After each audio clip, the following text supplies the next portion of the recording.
Hello everyone, it's Karina with Karina Loves to Plan. Thank you for joining me in my little corner of the internet where I discuss all things planners, fountain pens, and fountain pen inks. And today we are looking at my favorite ink swatching tools. Now, I actually did give a class on this at the Pacific Northwest Pen Show last year, but also just my different swatching techniques and how I create my ink swatching journal. But over the years that I have been in the fountain pen hobby, I've tried a few different ways to swatch, and these are the tools specifically that I enjoy swatching with. So let's get started. The ink that I'm going to be swatching with today with all of my ink swatching tools is going to be Diamine Soft Mint. I'm just going to use whatever else is left in this little ink sample vial. So my first favorite ink swatching tool is my Kakimori steel nib. Now, I've had the brass nib and I now have switched over to the stainless steel nib, and this is on my River City Pen Co. nib holder. One thing I'll say about the nib holder is that I really love the rubberized insert here that just holds it secure.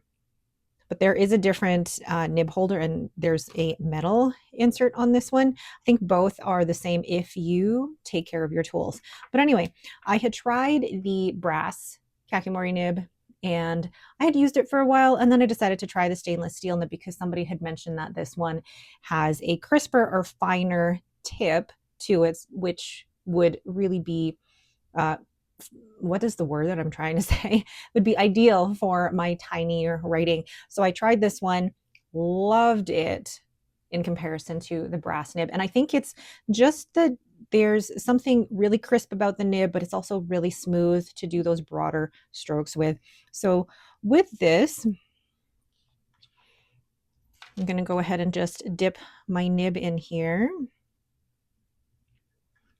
And as you can see, it really gets into the grooves of the nib. Let's zoom in. So with the Kakimori stainless steel nib, you can, well, I'm trying to do it now and it's not doing it. Come on. Oh my gosh. Is it because I didn't put enough ink in there, or somehow all of the ink went into the grooves and it's just not working? Okay. So what I like about it is, oh my God, what is going on? There we go. It can get those really broad strokes, but then depending on the angle, you can get thinner and finer strokes as well. Oh, that one looks like there we go.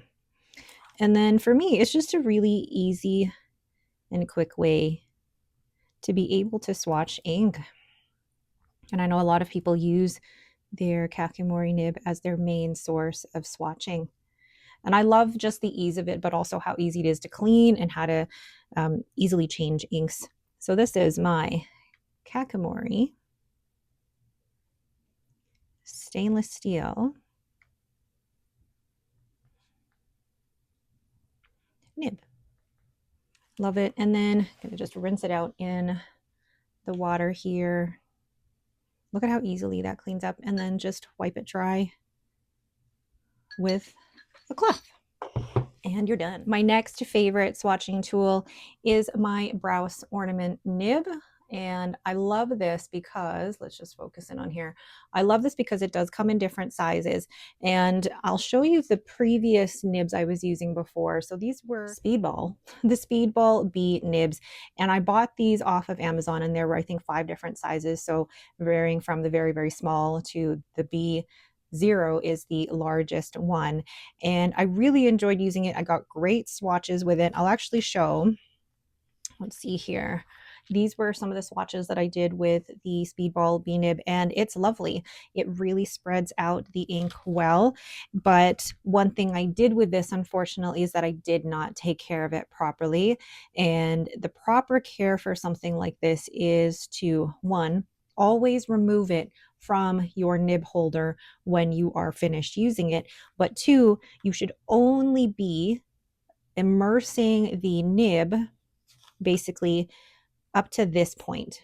So where the gold ends, or where the dark blue part ends, that's where or that's how far you should be immersing the nib into ink and into water when you're rinsing it. You should never immerse the nib holder all the way in.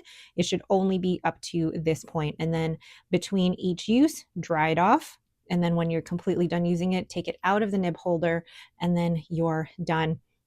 But basically, these are constructed in very similar ways. There's two reservoirs. So there's the reservoir at the top of the nib, and then there's the reservoir underneath, and that holds actually quite a lot of ink. Now, I do have a few other Speedball Bee nib sizes that haven't rusted as much as this one. I'm not going to say that this was anything to do with how the product was constructed. It was all me in terms of how I did not take care of this properly. So for going forward with any type of nib like this, or any nib that you're going to stick into a nib holder like this, make sure that you're only submersing the nib as far as this blue section or the gold section on the Speedball, and never fully submerse the nib in here, and then always take it out and dry it off when you're done using it. But what I like about the Browse Ornament nib, and what I liked about the Speedball Bee nib, and I feel like I appreciate it more now in the Browse Ornament nib since I've taken the monoline class with Patori. It's the San Francisco Pen Show. What I love about this is just the consistent line that you can get. And I always have a hard time talking while I'm doing this because I just get so lost in the strokes, and it's, to me, just being able to do the same thing over and over again. Now with this, it doesn't always show the shading, especially if you're not going over the same spot over again. And look, and that ran out of ink. But I just love the consistency of that stroke. So I'll show you now that I'm grabbing my jar of water how deep I am dipping that in. I don't know if you can see that. I'm only dipping it to the top of the blue area and not even really doing too much vigorous cleaning of that. So, writing with my stainless steel nib here. This is my Browse Ornament nib. And this one is actually in the 3mm, but you can get this in various sizes as well. But also as just an under, as an aside as well, this can also be the Speedball. So basically it's the Ornament nib, and it really is all about how you take care of it. Love that one. One of my favorite ink swatching tools. My next favorite ink swatching tool really is a paintbrush. I don't use this one as much just because I feel like there is a lot of ink that can get absorbed into the paintbrush, and I mean, you lose so much ink, I feel like, but there is something to be said about being able to paint with your ink. So I'm going to do my roses here. Basically, roses are just a bunch of C curves where you're working on your pressure. So you start at the top of the C curve with little pressure, and then as you go down, lots of pressure, little pressure. Start again with little pressure, lots of pressure, little pressure. So just C curves all the way around. And they don't have to be perfect, but it's such a great way to swatch ink. One of my favorites. I don't use super expensive paint brushes, and I always clean them in warmer water, as well as I have a separate jar for colder water as well. So I clean off the majority of the ink with the warmer water and then do the dipping before I dip into the ink in the colder water. So this is just a paintbrush. Oh, why is this? There we go. Paintbrush. So my next favorite ink swatching tool is this plastic pipette. I purchased this off of Amazon. I have, I think, over 100 because they come in a pack of 100.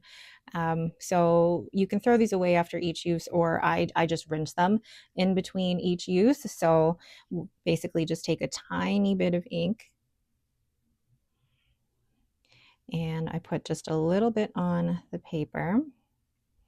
And then what you can do once I rinse out the pipette, I turn this around and use that to guide the ink around and do little designs with it. I don't always feel like I have the most control with this, but it's so cool to see what you can do with that. And then these are so easy to clean off because I just rinse that with water, and look at how clean that is already. So that is, and I'll list where I got these off of Amazon in the description. This is the plastic pipette, but these are also great for filling up samples of ink to send to your friends. Okay, slight panic. I almost knocked that over, but because there's so little ink in here, none of the ink got anywhere. Whew, okay, so the other tool that I really like using is, well, let's see. This is called a Swink, I believe it is. This was sent to me by, I believe, Wendy Sue, and this is basically a cutoff from Water Lily Koi, so some blank, but you can also use the top of an ink sample vial. Let me show you. So I'm going to take my pipette again and do a couple of drops of ink here. One drop here and one drop here, and clean off my pipette. Then close this before I make another mess with the Swink. Spread it around in a lovely circle, but if you don't have a Swink, use the back of an ink sample vial. And you get a lovely circle. Oh, there goes Lucy barking. And they're easy to clean off in your water. I know that Leanne of Leanne likes to use her little silver cups, and they're such a great way to get a lovely even circle. But if you don't have those silver cups, I mean, we all have ink sample vials that you can use. So I'm gonna write this as the Swink or the ink sample vial. So really, you don't need super expensive ink swatching tools. You really can use what you've got.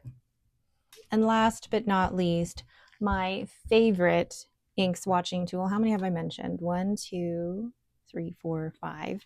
My most favorite, and this is the most fun, sandwich bag. Not just any sandwich bag, a sandwich bag that has been crinkled, and apologies for the ASMR here, but wrinkled so much that you have all of these little ridges, and you need it to have a ton of ridges for the ink to spread. How does this work? Let me show you.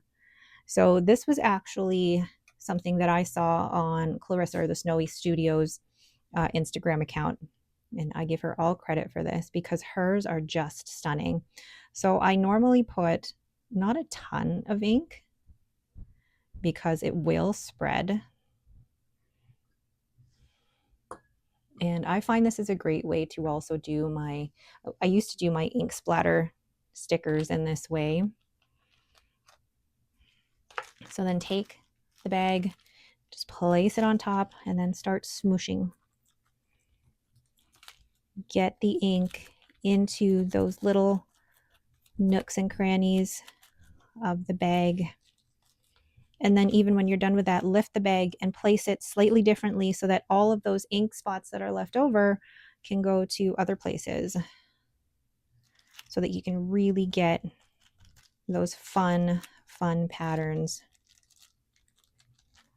I love that. And then just wipe that off or rinse it in between each use. I'm wiping it on a towel off camera here.